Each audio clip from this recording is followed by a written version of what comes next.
Yeah, we're looking at Chipotle Mexican Grill, and we're just seeing this kind of have a tough time kind of breaking back into a range here, and break over this prior high.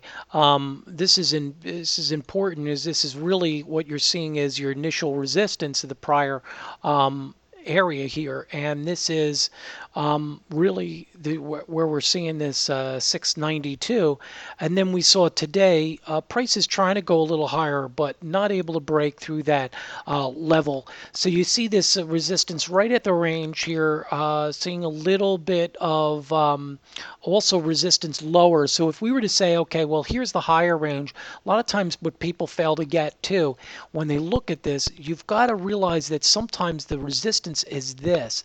For example, what you're seeing is you see some incidental highs. That doesn't mean that that's the resistance range. Look at where you're seeing the close. You see the close at the same price, and then you see the open at the same price. So sometimes, really, out of all these three bars, you have very a consistent range that is being hit. And then if you were to draw it backwards, you would say, well, look at what's going on here. You see the high there. So it makes more sense as you bring this forward. So in reality, this is the resistance. Now you could see how close that is. You could see why it makes sense that we're topping out here, or at least having some resistance at this range within 9 cents or 11 cents of that range here. So this is really important to kind of get this concept, here, because it can really help you a great deal.